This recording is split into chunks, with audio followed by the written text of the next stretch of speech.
ആ ഒരു ബാധ്യത നമുക്കുണ്ട് എന്നുള്ള ഒരു ചിന്ത നമുക്ക് വേണം. ജീവിതത്തിൽ ഏതെങ്കിലും ഒരു മേഖല നമുക്ക് ഇഷ്ടപ്പെടുന്ന ചില കാര്യങ്ങളിൽ മാത്രം, നമുക്ക് സൗകര്യമുള്ള ചില കാര്യങ്ങളിൽ മാത്രം അല്ലാഹുവെ വഴിപ്പെടുക എന്നതിനപ്പുറത്ത് ചെരുപ്പിനൊന്ന് കാത്തിരിക്കുക എന്ന പ്രവണത അത് ഒരിക്കലും ഒരു വിശ്വാസിയിൽ നിന്ന് സംഭവിക്കാൻ പാടില്ല. സൗകര്യമുള്ളതൊക്കെ മാത്രം അല്ലാഹുവെ അനുസരിക്കുക.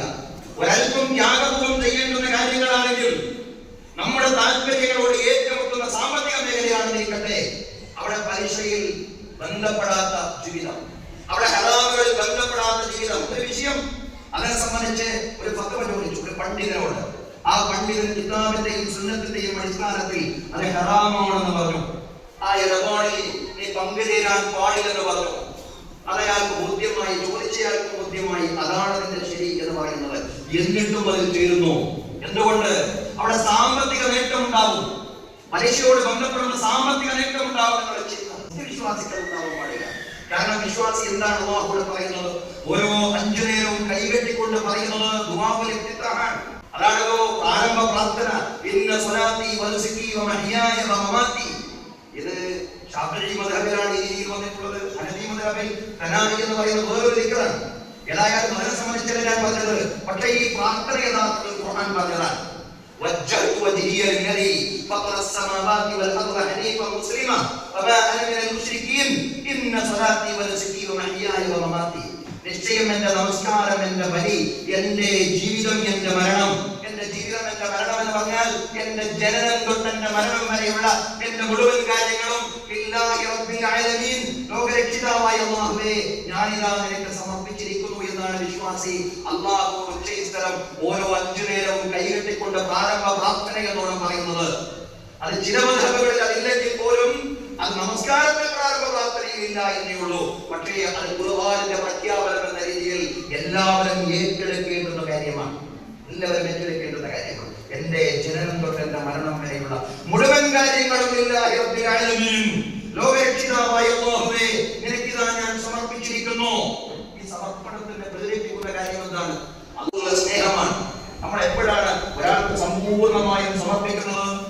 നമ്മളിത് പല വാർത്തകളും കേൾക്കാറുണ്ട്. അതായത് കാമുകന്മാർ അവർ ആത്മഹത്യ ചെയ്തു.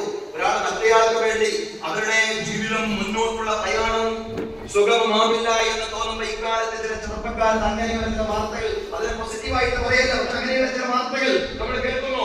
അതിന്റെ കാരണം എന്താ? അതാണ് അവർ സമർപ്പിക്കുക, അങ്ങോട്ടും ഇങ്ങോട്ടും സമർപ്പിക്കുക. എന്നാൽ ഒരു വിശ്വാസിയുടെ സമ്പൂർണ്ണ സമർപ്പണം എന്ന് പറയുന്നത്, ആത്യന്തികമായ സമർപ്പണം എന്ന് പറയുന്നത് അത് അല്ലാഹുവിനാണ്. കാരണം അല്ലാഹുവിനെയാണ് അവൻ എല്ലാറ്റിനും ഉപരിയായി സ്നേഹിക്കുന്നത്. അതാണ് വിശുദ്ധ ഖുർആൻ പറയുന്നത്. അങ്ങനെ അല്ലാഹുവിനെ എല്ലാറ്റിനും ഉപരിയായി സ്നേഹിക്കുന്നവനാണ് യഥാർത്ഥ സത്യവിശ്വാസി. വമിനന്നാസി മൻ യത്തഖിദു മിൻ ദൂനില്ലാഹി അൻദാദൻ യുഹിബ്ബൂനഹും കഹബ്ബില്ലാഹ് വല്ലദീന ആമനൂ അശദ്ദു ഹുബ്ബൻ ലില്ലാഹ്. വമിനന്നാസി ജനങ്ങളിലുണ്ട് മൻ യത്തഖിദു മിൻ ദൂനില്ലാഹി അൻദാദാ, അല്ലാഹുവിനെ പകരക്കാരെ സ്വീകരിക്കുന്നവർ ജനങ്ങളിലുണ്ട്. അല്ലാഹു പകരക്കാരെ സ്വീകരിക്കുക എന്ന് പറഞ്ഞാൽ എന്താ?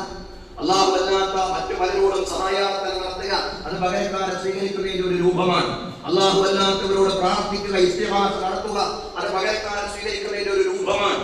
അല്ലാഹു അല്ലാത്തവരെ വിളിക്കുക, പകരക്കാരെ സ്വീകരിക്കുന്നതിന്റെ ഒരു രൂപമാണ്. അല്ലാഹു അല്ലാത്തവരെ ആരാധിക്കുക, പകരക്കാരെ സ്വീകരിക്കുന്നതിന്റെ ഓരോ രൂപങ്ങളാണ്. പക്ഷെ ഇവിടെ പറയുന്നത് വേറൊരു കാര്യമാണ്.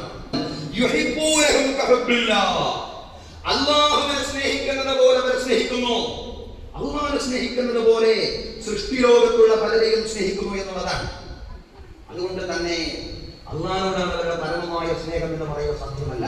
എന്നാൽ ഒരു സത്യവിശ്വാസിയുടെ പരമമായ സ്നേഹം അത് ഖുർആൻ പറയാൻ വല്ലദീന ആമനൂ അശദ്ദു ഹുബ്ബൻ ലില്ലാഹ്, സത്യവിശ്വാസികൾ എന്ന് പറയുന്നത് അവരുടെ പരമമായ സ്നേഹം അല്ലാഹുവിനോട് മാത്രമാണ്. മാതാപിതാക്കളെ സ്നേഹിക്കേണ്ടുന്നവരാണ്, അവരെ മക്കളോടുള്ള കടപ്പാടുകൾ പുലർത്തേണ്ടുന്നവരാണ്, അവരെ മാതാപിതാക്കളോടുള്ള കടപ്പാടുകൾ പുലർത്തേണ്ടുന്നവരാണ്, അവരെ ഭാര്യ ഭർത്താക്കന്മാർ എന്ന നിലക്കുള്ള കടപ്പാടുകൾ പൂർത്തീകരിക്കേണ്ടുന്നവരാണ്, പരസ്പരം സ്നേഹിക്കേണ്ടുന്നവരാണ്, അയൽക്കാരെ സ്നേഹിക്കേണ്ടുന്നവരാണ്, ജാതി മത വ്യത്യാസങ്ങളില്ലാതെ മുഴുവൻ ആളുകളെയും സ്നേഹിക്കേണ്ടുന്നവരാണ്. പക്ഷേ ആ സ്നേഹം അല്ലാഹുവിന് വേണ്ടിയാവണം.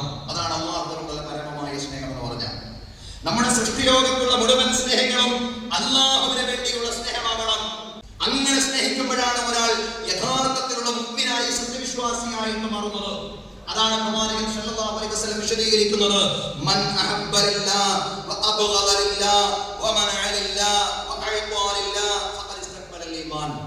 ആരെങ്കിലും അല്ലാഹുവിന് വേണ്ടി സ്നേഹിക്കുന്നവോ, ആരെങ്കിലും അല്ലാഹുവിന് വേണ്ടി കോപിക്കുന്നവോ, ആരെങ്കിലും അല്ലാഹുവിന് വേണ്ടി നൽകുന്നവോ, ആരെങ്കിലും അല്ലാഹുവിന് വേണ്ടി തടയുന്നവോ, ഫഖദ് ഇസ്തക്മല ഈമാൻ, നിശ്ചയം അയാളുടെ വിശ്വാസമാണ് പൂർത്തിയായിട്ടുള്ളത്. അല്ലാഹുവിന് വേണ്ടി സ്നേഹിക്കുക, അല്ലാഹുവിന് വേണ്ടി സ്നേഹിക്കുക. അല്ലാഹുവിന് വേണ്ടി സ്നേഹിക്കാൻ കഴിയോ? നമുക്ക് നമ്മുടെ മക്കളെ അല്ലാഹുവിന് വേണ്ടി സ്നേഹിക്കാൻ കഴിയോ? നമ്മുടെ മാതാപിതാക്കളെ അല്ലാഹുവിന് വേണ്ടി നമുക്ക് സ്നേഹിക്കാൻ കഴിയോ? നമ്മുടെ കുടുംബാംഗങ്ങളെ, നമ്മുടെ സുഹൃത്തുക്കളെ, നമ്മുടെ അയൽക്കാരെ അല്ലാഹുവിന് വേണ്ടി, നമ്മുടെ മഹല്ല് നിവാസികളെ അല്ലാഹുവിന് വേണ്ടി നമുക്ക് സ്നേഹിക്കാൻ കഴിയോ? അവിടെയാണ് നമ്മുടെ ഈമാൻ പൂർണ്ണമാവുക. കഴിയും, ഒരു സത്യവിശ്വാസിക്ക് കഴിയും. അതാണ് ഖുർആൻ പറയുന്നത്, യുഹിബ്ബൂന മൻ ഹാജറ ഇലൈഹിം വലാ യജിദൂന ഫീ സുദൂരിഹിം ഹാജത്തൻ മിമ്മാ ഊതു വയുത്സിറൂന അലാ അൻഫുസിഹിം വലൗ കാന ബിഹിം ഖസാസ. ഖുർആൻ പറയാണല്ലോ, അൻസാറുകൾ, മദീനയിലെ സ്വഹാബിമാർ, മക്കയിൽ നിന്ന് മദീനയിലേക്ക് ഹിജ്റ ചെയ്തു വന്ന സ്വഹാബിമാരെ എങ്ങനെയാണ് സ്നേഹിച്ചതെന്ന് ഖുർആൻ വിശദീകരിക്കുകയാണ്. യുഹിബ്ബൂന മൻ ഹാജറ ഇലൈഹിം, അവർ വല്ലാണ്ട് സ്നേഹിച്ചു. മക്കയിൽ നിന്ന് മദീനയിലേക്ക് ഹിജ്റ ചെയ്തു വന്ന സ്വഹാബിമാരെ അവർ വല്ലാണ്ട് സ്നേഹിച്ചു. വലാ യജിദൂന ഫീ സുദൂരിഹിം ഹാജത്തൻ മിമ്മാ ഊതു, അവർക്ക് നൽകപ്പെട്ട അനുഗ്രഹങ്ങളിൽ, മുഹാജിറുകൾക്ക് ലഭിച്ച അനുഗ്രഹങ്ങളിൽ അൻസ്വാറുകൾക്ക്, മദീനയിലെ സ്വഹാബിമാർക്ക് യാതൊരു ദേഷ്യവുമില്ല, യാതൊരു വിമിഷ്ടവുമില്ല, യാതൊരു അസൂയയുമില്ല. സ്നേഹമാണത്, യാതൊരു ഉറപ്പുമില്ല. എന്താ പ്രത്യേകം പറയാൻ കാരണം? മദീനയിലേക്ക് മക്കയിൽ നിന്ന് സ്വഹാബിമാർ ഹിജ്റ ചെയ്തു വന്നപ്പോ റസൂലുള്ളാഹി സ്വല്ലല്ലാഹു അലൈഹി വസല്ലം പ്രത്യേകം ആഹ്വാനം നടത്തി എന്നുള്ളതാണ്. മദീനയിലെ സ്വഹാബിമാരോട് അവരുടെ കച്ചവട സ്ഥാപനങ്ങൾ വിഹിതം വെക്കാൻ ഒരു കച്ചവട സ്ഥാപനങ്ങൾ വിഹിതം വെച്ചു എന്നുള്ളതാണ്. പല അതിശയോക്തികളുമുണ്ട്, അതിലേക്കൊന്നും ഞാൻ കടന്നു പോകുന്നില്ല. പക്ഷെ അതിശയോക്തികൾ ഒട്ടുമില്ലാത്ത ഒരു കാര്യം എന്ന് നിനക്ക് പറയാം.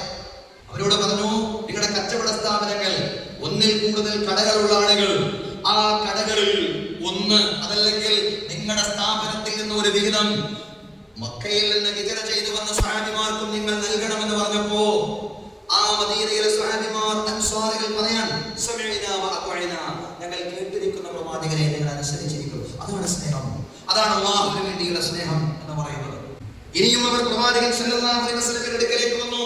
മദീനയിലെ സ്വഹാബിമാർ പ്രവാചകരെ, കച്ചവട സ്ഥാപനങ്ങളാണ് ഇപ്പോൾ വിഹിതം വെച്ചിട്ടുള്ളത്, ഞങ്ങൾക്ക് കാർഷിക വിളകൾ കൂടി ഉണ്ടല്ലോ, അതുകൊണ്ട് ഞങ്ങളുടെ കാർഷിക വിളകളിൽ നിന്ന് ഒരു വിഹിതം മക്കയിൽ നിന്ന് ഹിജ്റ ചെയ്തു വന്ന സ്വഹാബിമാർക്ക് നിങ്ങൾ നൽകാൻ പോകുന്നു. പ്രവാചകരെ, എന്താണ് അങ്ങയുടെ അഭിപ്രായം? റസൂൽ കരീം സല്ലല്ലാഹു അലൈഹി വസല്ലം പറഞ്ഞു, നിങ്ങൾ അങ്ങനെ ചെയ്തേക്കരുത്. കാരണം മക്ക എന്ന് പറയുന്നത് അത് കച്ചവടത്തിൽ അധിഷ്ഠിതമായ പ്രദേശമാണ്. അവർക്ക് കൃഷി ചെയ്ത് പരിചയമുണ്ടാവില്ല, കൃഷി ചെയ്താൽ അവർ വിജയിച്ചു കൊള്ളണമെന്നില്ല. അതുകൊണ്ട് നിങ്ങൾ ചെയ്യുന്നത്, നിങ്ങൾ കൃഷി ചെയ്ത് നിങ്ങൾക്ക് കിട്ടുന്ന ലാഭത്തിന്റെ ഒരു വിഹിതം, അതാണ് നിങ്ങളുടെ സുഹൃത്തുക്കൾക്ക് നിങ്ങൾ നൽകേണ്ടത് എന്ന് പറയുന്നു. അവിടെയും പറയുന്നു, സമിഅനാ വ അത്വഅനാ, പ്രവാചകരെ ഞങ്ങൾ കേട്ടിരിക്കുന്നു, ഞങ്ങൾ അനുസരിച്ചിരിക്കുന്നു. ഇതാണ് സഹോദരങ്ങളെ, ഇതാണ് അല്ലാഹുവിന് വേണ്ടിയുള്ള സ്നേഹം. അതാണ് നമുക്കിടയിൽ ഉണ്ടാവേണ്ടത്. അതാണ് നമ്മുടെ കുടുംബത്തിൽ, അതാണ് നമ്മുടെ മഹല്ലിൽ, നമ്മുടെ എല്ലാ സംവിധാനങ്ങളിലും, ഇസ്ലാമിക പ്രസ്ഥാനത്തിന്റെ എല്ലാ സംവിധാനങ്ങളിലും, എല്ലാ കൂട്ടായ്മകളിലും, എല്ലായിടത്തും ഉണ്ടാവേണ്ടത് അല്ലാഹുവിന് വേണ്ടിയുള്ള ആ പരസ്പര സ്നേഹം. അങ്ങനെ അല്ലാഹുവിന് വേണ്ടി പരസ്പരം സ്നേഹിക്കുമ്പോൾ അവിടെയാണ് നാം യഥാർത്ഥ സത്യവിശ്വാസിയായിട്ട് മാറും. അങ്ങനെ അല്ലാഹുവിന് വേണ്ടി പരസ്പരം സ്നേഹിക്കുമ്പോൾ നമ്മൾ നന്നാവും, നമ്മുടെ കുടുംബം നന്നാവും. ഇന്ന് കുടുംബ സംസ്കരണമൊക്കെ നമ്മൾ പ്രത്യേകം തലവാചകങ്ങളിൽ നിന്നുകൊണ്ട് സ്റ്റഡി ക്ലാസ്സുകൾ എടുക്കാറുണ്ട്. പക്ഷെ അടിസ്ഥാന വിഷയം എന്താണ്? നമ്മൾ സ്നേഹിക്കേണ്ടത് അല്ലാഹുവിന് വേണ്ടിയാണ്.